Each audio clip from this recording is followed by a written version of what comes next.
Cuando te das cuenta que perteneces a la industria de la construcción y que la industria de la construcción contamina el 40% del mundo, dices, wow, estoy estudiando una carrera que está destruyendo el mundo.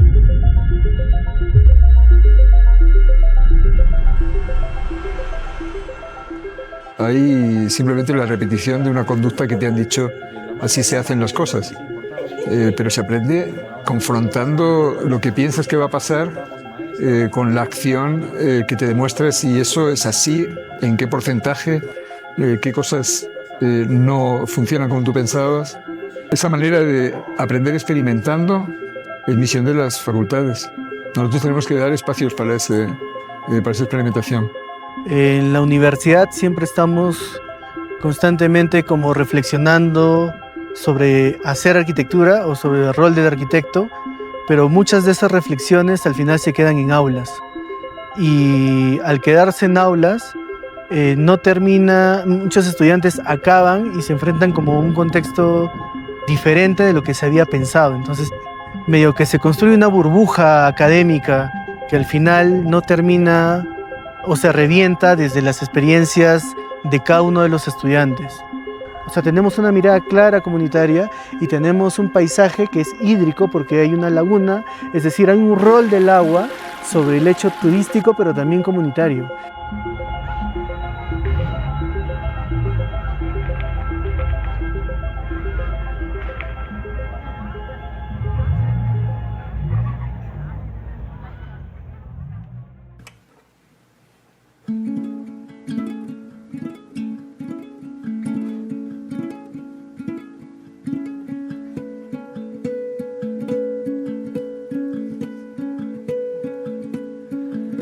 Ya me cansé de escapar de ciudad en ciudad, puede ser tan abrumante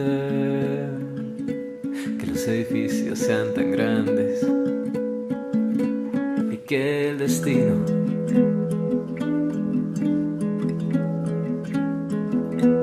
me trajo a ti.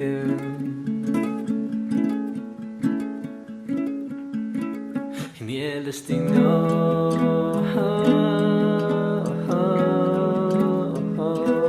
lo vio venir.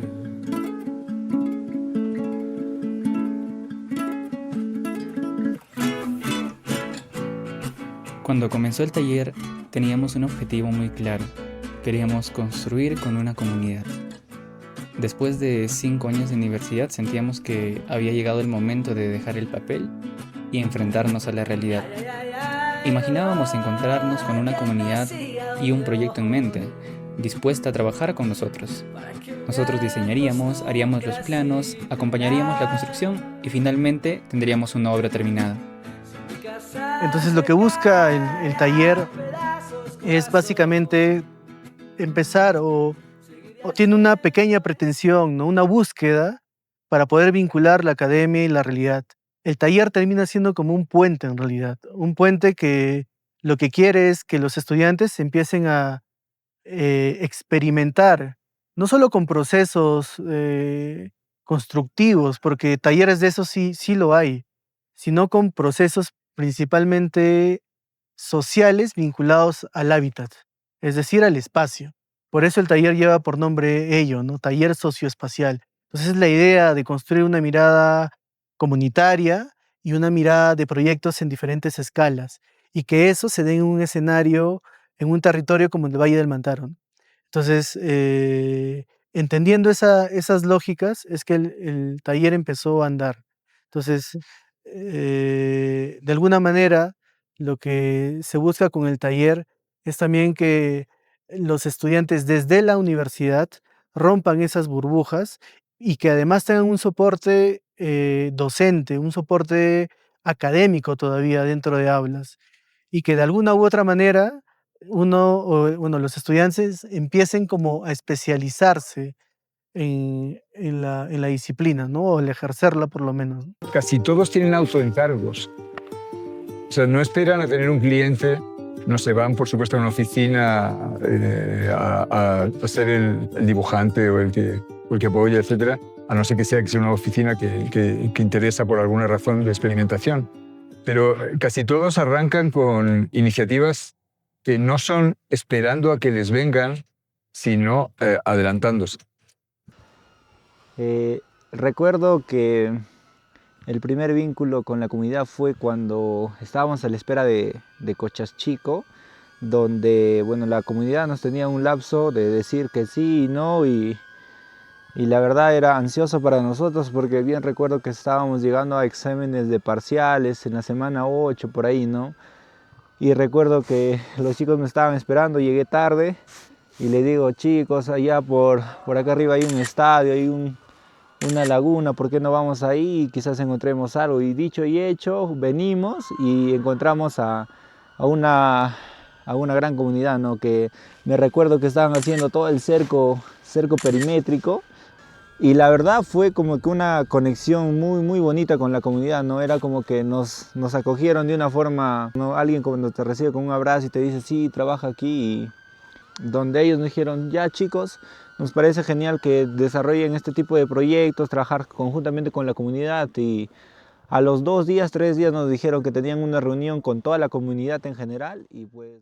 No solo era cuestión de venir al lugar, tomar unas fotografías y trabajar en ese sentido, sino también relacionarnos con la comunidad y vivir prácticamente en comunidad con ellos, ¿no? Se generó una nueva comunidad, tanto lo académico como la comunidad de Cochas Grande se vincularon de tal forma de que mantuvieron, digamos, un acto de convergencia para poder solucionar los problemas que en conjunto identificamos. El taller empieza con un autoencargo, o sea, es como una característica fundamental del taller, porque de alguna manera esta idea,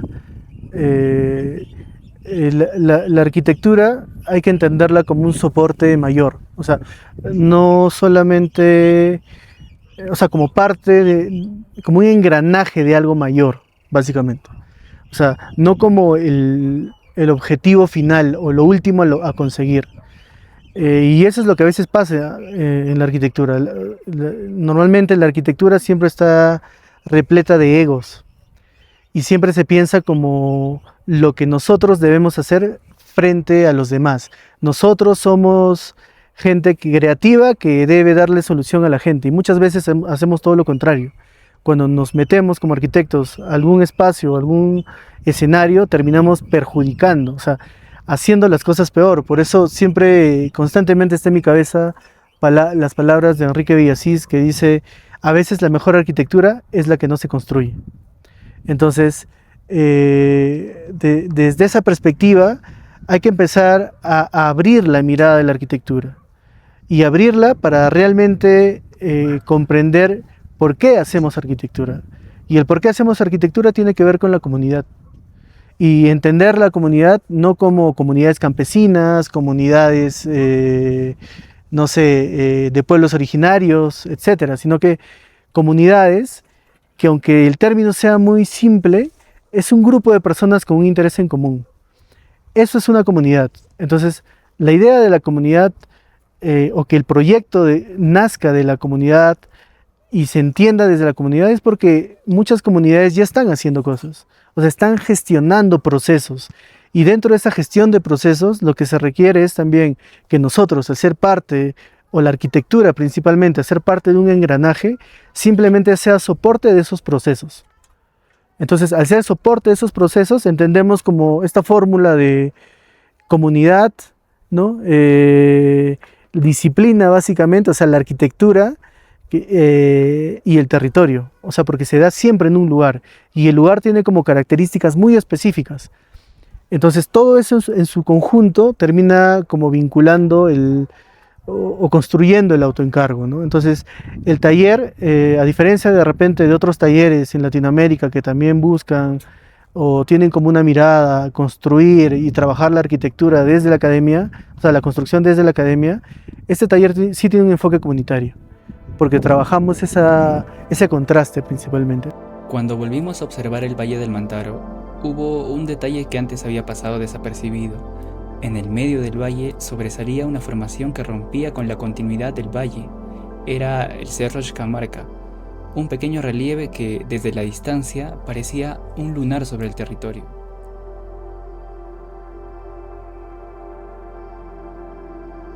Detrás de ese cerro se encontraba Cochas, un lugar que hasta entonces habíamos conocido solo por fragmentos.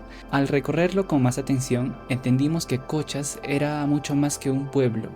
Era un territorio atravesado por el agua, rodeado de montañas y conectado por una red de paisajes, senderos y recursos naturales que daban forma a su identidad. Y mientras más nos acercábamos, más nos dábamos cuenta la relación que tenía con su laguna.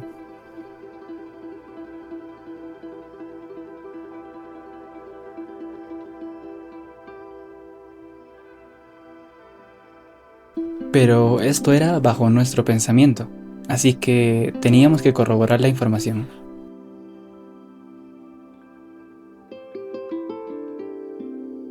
Principalmente tuvimos la acción participativa en el salón, donde pudimos practicar estas actividades, donde teníamos las preguntas semáforo, el dibujo de los mates burilados, donde todas estas actividades pudimos concluirlo con nuestros compañeros de clase, con los arquitectos también, donde los presentamos, les expusimos de qué trataban estas actividades, para luego llegar a la comunidad y participar con ellos. Bueno, para iniciar la comunicación entre la comunidad y nosotros siempre fue muy aceptable. No fue algo que digamos extraordinaria, porque son personas que quizás también en su día a día tienen muchas ocupaciones o muchas cosas que hacer. Pero siempre la comunidad estuvo predispuesta a apoyarnos de distintas maneras y distintas personas, desde su presidente hasta las personas que rodean el proyecto. De Cochas, ¿no? ¿Cuál es su nombre, señor? Jonathan. Comience, por favor. Va a tener 1 minuto mi cronograma. Para nosotros era muy importante anotar los procesos, ya que gracias a ello podíamos hacer una buena estructura de nuestra acción participativa.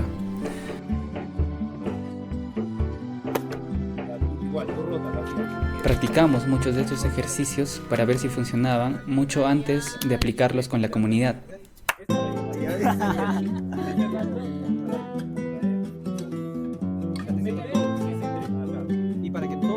Teníamos que tener mucho cuidado con la confianza, ya que esta era una de las primeras reuniones que íbamos a tener con la comunidad de Cochas Grande. Generar, o sea, puede ser no un malentendido, como tanta confianza no se le podemos dar, tenemos que ser reservados en eso. O sea, tenemos que tener un límite de confianza. Ajá, exacto, no pasarnos de la confianza.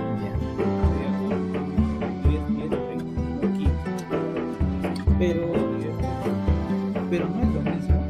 Ellos han llevado a México.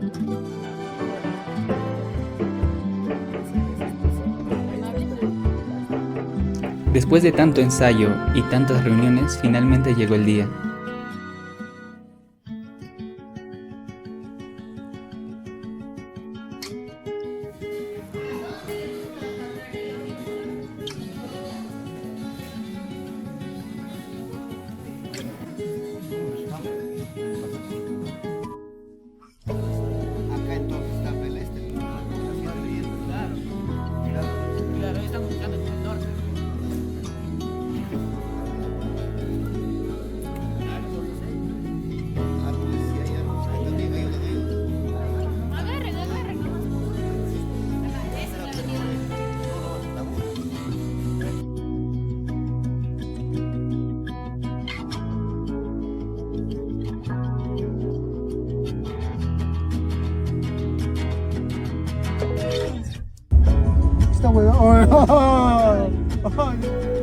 Después de la reunión, volvimos muy contentos y muy satisfechos con los resultados que lográbamos.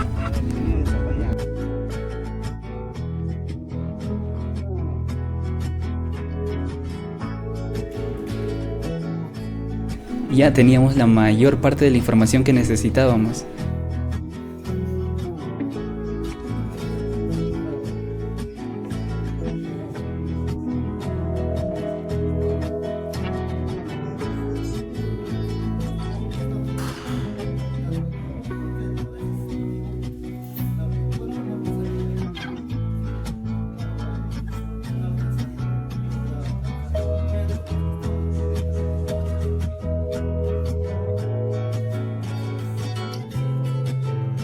Todos esos mapas, esas maquetas, esos videos, esas fotos que nosotros logramos recopilar a lo largo de la acción participativa iban a formar parte para el proceso de diseño. Y bueno, ahora solo quedaba resolver el proyecto, ¿no? Para esta etapa ya sabíamos que la laguna era uno de los hitos más importantes dentro de Cochas Grande. Entonces, nuestro diseño arquitectónico se desarrolló alrededor de este en las distintas etapas multiescalares. Porque estamos en una comunidad, en un lugar que es Cochas Grande y que tiene muchos potenciales. Y creo que dentro de esos potenciales que tiene, uno de ellos ha sido empezar a construir un paisaje. Y la idea del paisaje no solamente como algo a observar y algo que simplemente tenga que construirse porque debemos tenerlo, sino que un paisaje que esté vinculado a algo que es necesario hoy en día, que es el agua. Bien, la relación que tiene Cochas Grande con el agua es muy fuerte a partir de este humedal, donde ellos primero vieron como un potencial generar este humedal desde el inicio. Principalmente ellos ejecutaron todo este proyecto que nosotros simplemente nos estamos insertando. Entonces ellos fueron los que canalizaron todo lo que es el agua hasta que se llena hasta este punto, ¿no? Que trae el agua desde las lagunas de las 7 leyendas que nos mencionaban, que nos contaban en las acciones participativas que tenían. Y eso ha reforzado justamente toda esta idea de generar tipo un circuito, pero en base como punto focal a la laguna. Entonces nosotros lo que hemos entendido eso, y nosotros estamos haciendo un remate y también un mirador, dando principalmente esta jerarquía a esta laguna, que ellos realmente eso es lo que querían, ¿no? Y que nos mencionaban que también tenían proyectos posteriores. Entonces nosotros entendimos eso, hicimos el proyecto pensando en ellos, pensando en las necesidades y también en los recursos que ellos tienen.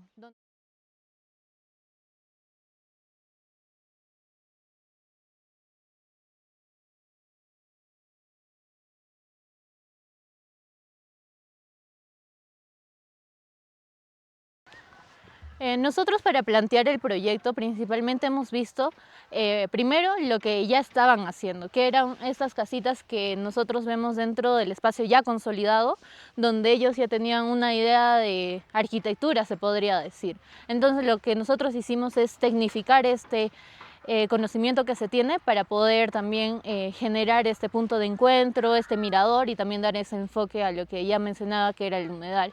Entonces nosotros con esta idea hicimos la acción participativa con ideas de la misma comunidad para que nos puedan ayudar a dar estos criterios de diseño.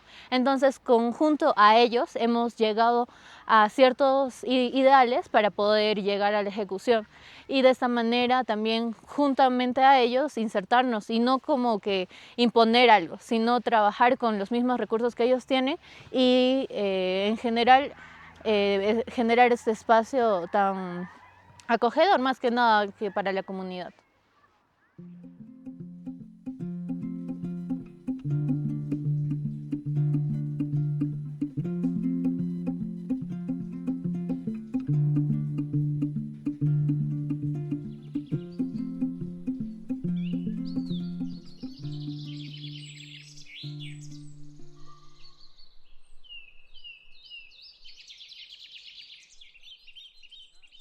Fue desde un inicio como que teníamos unas ideas locas, súper extrovertidas, no sé, un tipo mirador que estaba sobresaliendo, ¿no?, a la laguna, unos 10 metros de hecho, y esa locura que tuvimos desde un inicio con los cables tensores, ese proceso de diseño que nosotros nos estábamos alucinando, para nosotros fue muy bonito, muy divertido, pero cuando tú te vas de pasar estos planos a la realidad que se va a construir realmente, todo es muy complicado, ¿no?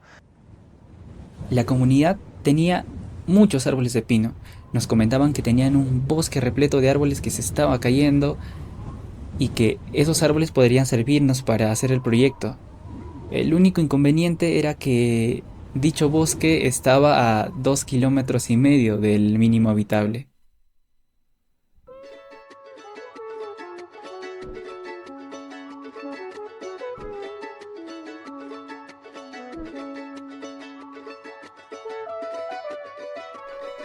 y tuvimos que subir en camión.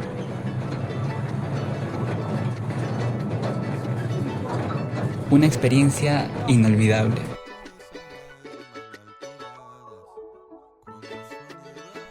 No estábamos acostumbrados a estar fuera del salón y que este tipo de experiencias nos pasaran.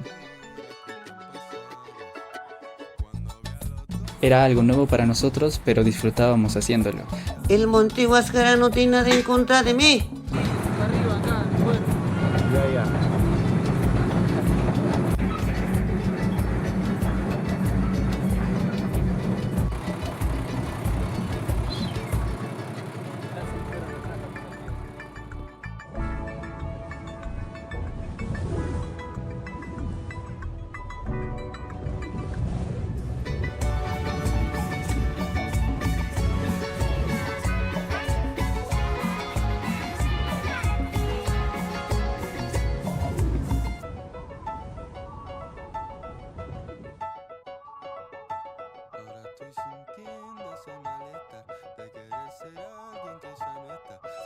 Lo que nos toca como arquitectos es, o sea, ser lo menos villano posible.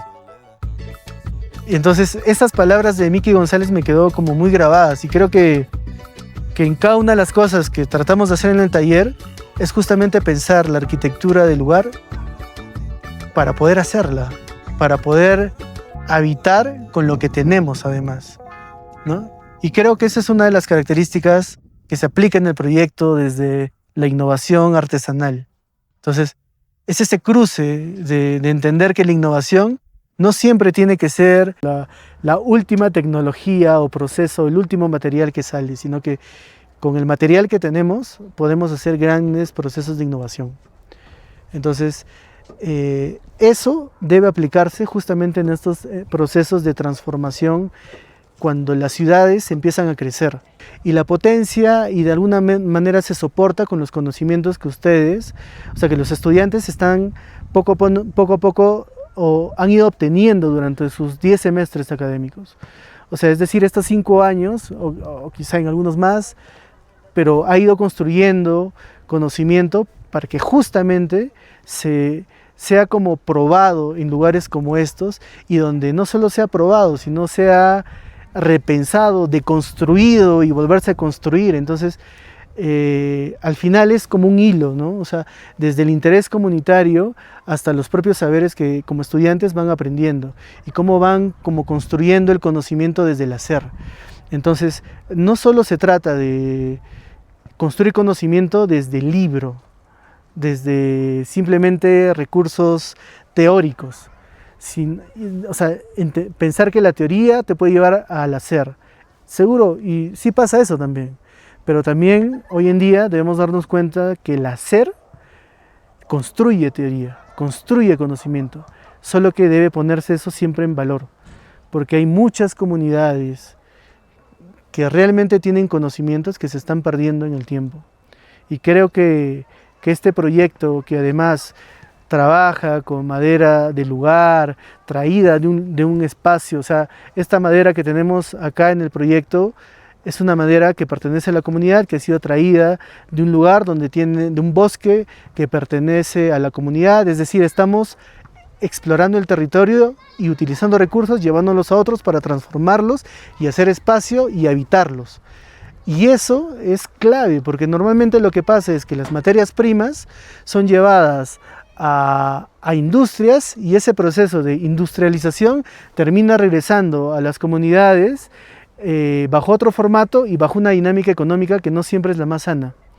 En cambio, este proceso circular que de usar tu propio recurso para generar hábitat, creo que es fundamental y además termina por construir un pensamiento en los estudiantes, que creo que es a donde apunta el taller. O sea, la idea del taller no es como construir algo tangible, sino construir mentes intangibles que potencien algo construible después. Entonces, eso es un poco el reto y la búsqueda. Aquí lo que podemos ver es un arquitecto en su estado salvaje. Vemos cómo se camufla entre las ramas.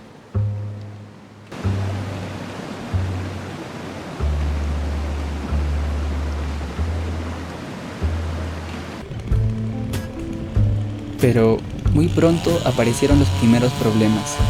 Los tiempos que imaginábamos eran distintos, la manera en que la comunidad trabajaba era distinta, los recursos eran distintos, nada sucedía como estaba planificado.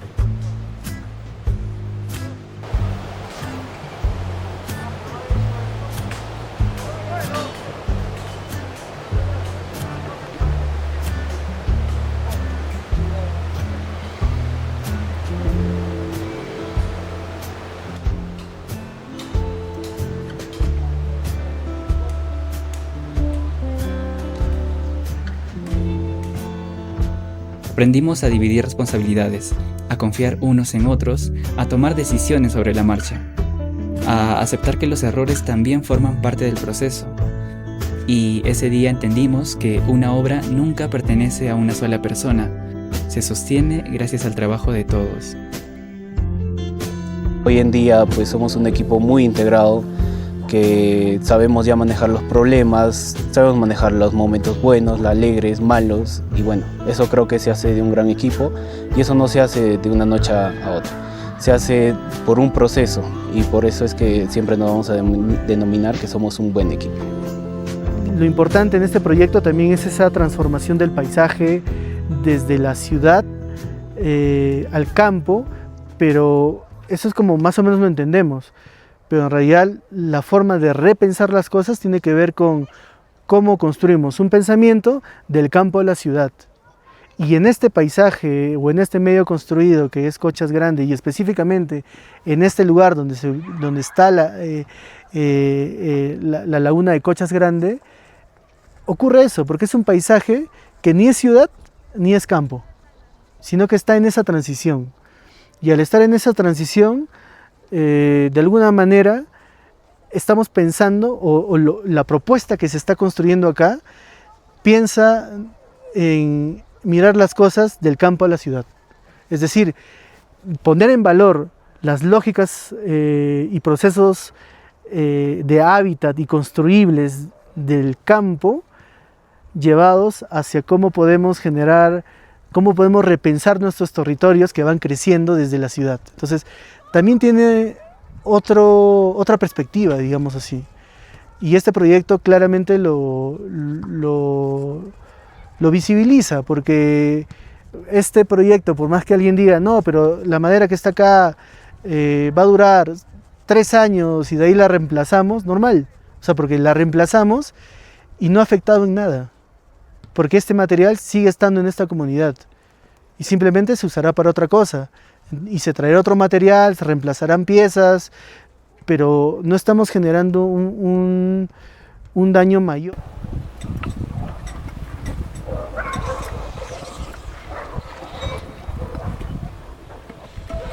Una vez traída la madera de la montaña, teníamos que preparar la cimentación para que la estructura de madera descanse sobre dados de concreto y se puedan anclar a estas estructuras metálicas.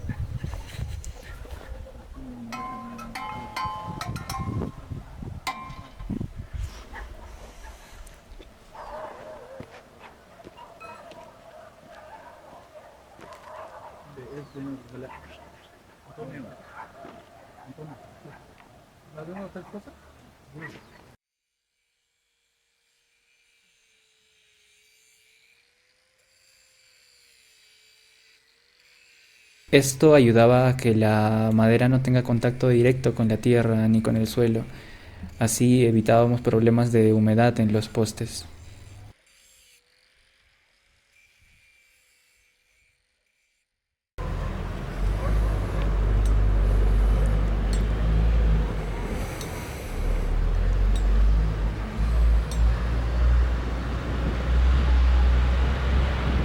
Y bueno, una vez terminado este proceso, teníamos que ensamblar las estructuras y posteriormente izarlas.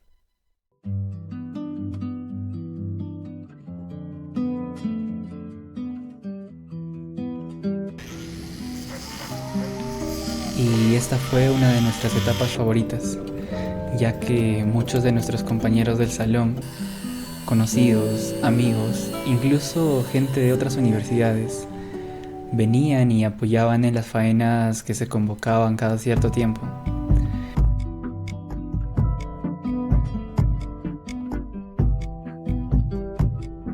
Y era increíble ver cómo estas personas con distintos conocimientos en diferentes áreas de la construcción hacían que el Observatorio del Paisaje poco a poco tome forma y ya no sea un simple plano.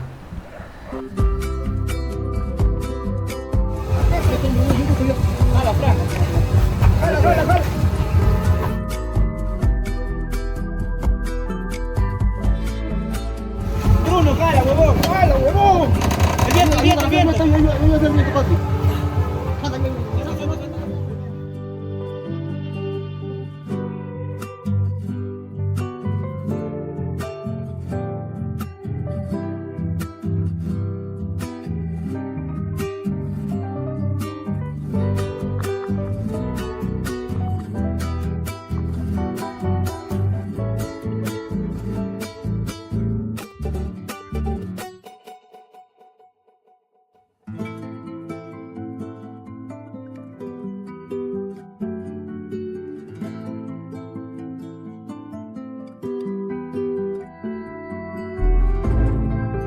Ver que al menos estás dejando una pequeña huella en Cochas nos recuerda por qué estudiamos arquitectura.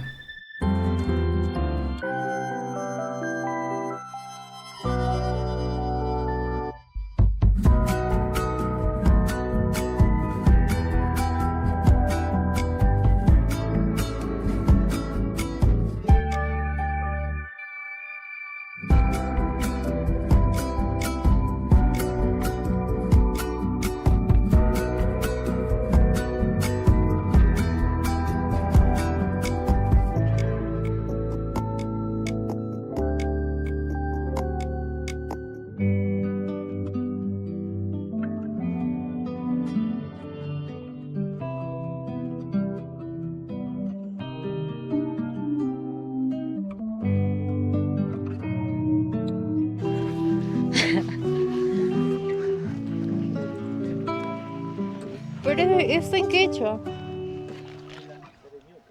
Nos tenemos mucha confianza, ¿no? de poder manejar todo tipo de herramientas sin el miedo de qué pueda pasar, ¿no? Somos muy arriesgados y creo que es por eso que estamos en esta etapa, ¿no? De ya casi culminar la obra por el esfuerzo de cada uno. Actualmente el proyecto sigue en curso. Al momento en el que escribo o edito este documental, mis compañeros están en Cochas culminando el techado y el entablonado, porque estamos comprometidos con la comunidad, porque es una comunidad que nos abrió las puertas y que nunca nos dio la espalda.